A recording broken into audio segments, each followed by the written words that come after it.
Hello, I'm going to make this very brief, but it's a very important video to try and help people.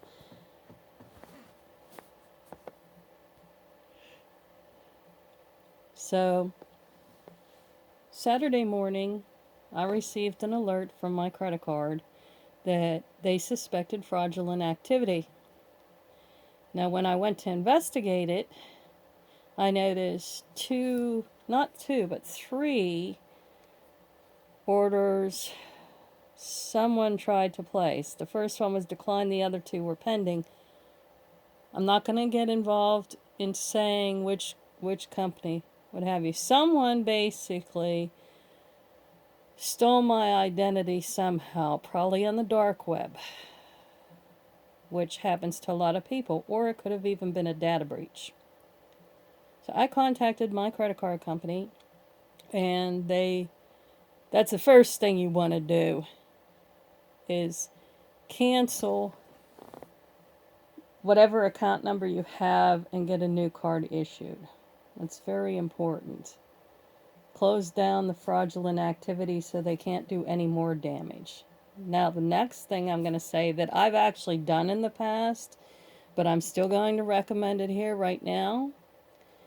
Freeze all three credit bureaus and lock your credit account. And only unfreeze it when you go to apply for any credit, loan, mortgage, what have you. This way it will help to protect your identity. Even if someone got hold of your social security number, which I'm pretty sure they got hold of mine too, you want to make sure you freeze it and lock it on TransUnion, Experian, and Equifax. And the reason you want to do that is no one can apply for credit, a job, mortgage, or anything else while that is locked or frozen. Okay, so that's step one, really, that you should be doing already. With especially the current situation, people being desperate, a lot of theft going on. Number two, if you suspect that your identification has been stolen in any manner, you want to put a identity theft alert on your credit reports so that simply someone cannot just claim they are you. Even if they have your info, they will not be able to do squat. Make sure you retain everything in a safe place. In regards to credit cards, you definitely, if you have one that you can lock, I'd keep it locked unless you're going to make it purchase. There might be a few out there that do that. Now, let's get on to the next issue. I got what they call it an email bombing, or it's basically a DOS, or denial of service, done against my email. They also had my email somehow. Again, it's probably a data breach or something is my guess. And they put my email in a bot, and it went ballistic, going and looking for any forum lists, any subscription lists, what have you. I ended up so far getting close to 6,000 emails. Now, one of the reasons they do this, and I did have to do research on this because I've never heard of this ever. And one of the things that they do is that they try to email bomb you or DOS attack your email, basically so you don't catch or find the fraudulent activity, because a lot of times it's too late by the time you recognize it. Fortunately, I have certain security features in place, and you can check with your credit card company about that. Your best idea, if you're able in most places, is to either use cash or gift cards. If you do not have to use a credit card, I honestly do not recommend doing it. If you do, make sure that maybe you only unlock your card on the days you're going to use it and then relock it or refreeze your card. Just explain to your credit card company what's going on, and they will put a security team out there and alert on your account for you if they're a good credit card company. If they don't, then I suggest finding another credit card company that does. Like I said, especially with what's going on. So now, what can you do? I explained to you what you can do about your credit report. I explained to you what you can do about if you have a credit card. The next thing I'm going to cover is what you can do about your email. Even before you get hit with these DOS attacks, what I'd suggest is this. I'm pretty sure whatever email service you're using, if you go on the web and open up your email, there should be a way to put in a filter. And one of the filters you want to probably put is capital M and put mailing, lowercase l list, and lowercase s subscription. So it's going to look like mailing list subscription. Now granted, you're not going to be able to get anything that you signed up for mailing list wise, but if you put in that filter, it will get rid of that problem. You may just want a separate email if you're going to sign up for newsletters, is all I'd suggest on that. You have to determine, it's kind of give and take. What these attackers are trying to do is get you to get frustrated and give up your email, which then they can use to do whatever. You should also, with your email, if there was a way to do it, is to have secondary, tertiary, and quaternary security features in place that if someone is trying to access your account, that they can't simply do it without you authenticating that it's you, basically. That can be done any number of ways. Make sure that you don't make things so obvious. Make sure when you do your passwords anywhere, whether it be your email or anywhere else, number one, none of your passwords should ever be the same. What I suggest is going back to the old hand manual Rolodex system, and you know what I'm talking about, you older folks. Using index cards, right in your, or even a tablet, whatever you want to do, and you write everything down manually. When you create your passwords, you should create a very long one, if possible. A combination of capitals, small case, characters, you name it. Combine it, okay? Do not have the same password everywhere you go. I understand people say, well, that is troublesome. And there's also some that might say use a password manager. I'm telling you, do not use a password manager. Okay? Don't. And you are better off manually typing everything in. If it's important to you, that's what I'm going to suggest. Now, in regards to that, let's get into more security even on thumb drives. Thumb drives, you know, even if you reformat them, things can still be retrieved. So never simply hand out a USB drive that you've used, even if you have reformatted it, because it has to be rewritten over top of. What I'd suggest is burning that sucker if you don't want it anymore. Don't try to resell it. Don't do anything if you have important info on there. Now, in regards to USB thumb drives also, and I know I'm putting out a lot here, but I'd like to do it in one video. Make sure with USB thumb drives you have 2, 3, 4, and 5 copies of everything. Never keep anything of value, importance, photos, passwords, anything you value on your computer. Why? Because people can get into your PC. People can destroy your PC.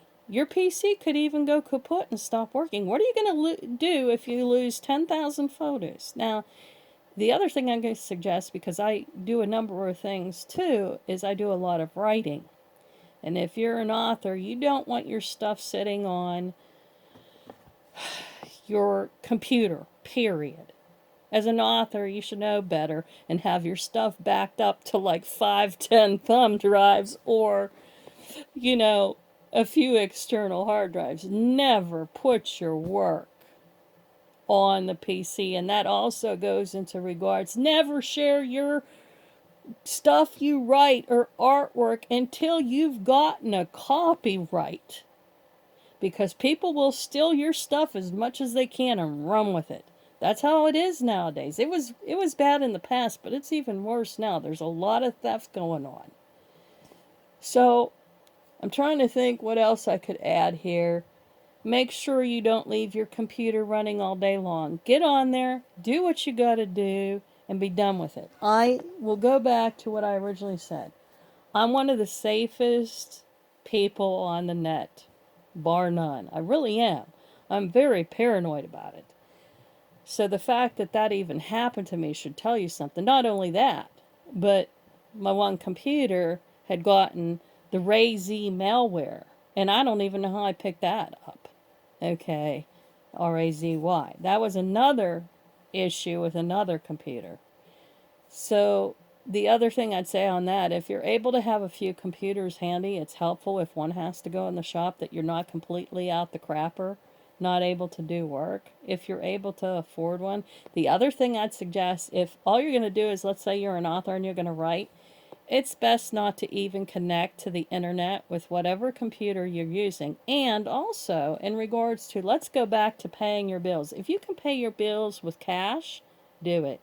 If you can use some type of system, like I said, that you set up, do not talk about whatever it is you're going to do. Do not give out any more information than you want. If you have, let's say, a friend you've known for a few years, maybe you've built up trust with them, don't give them out more information than you need to.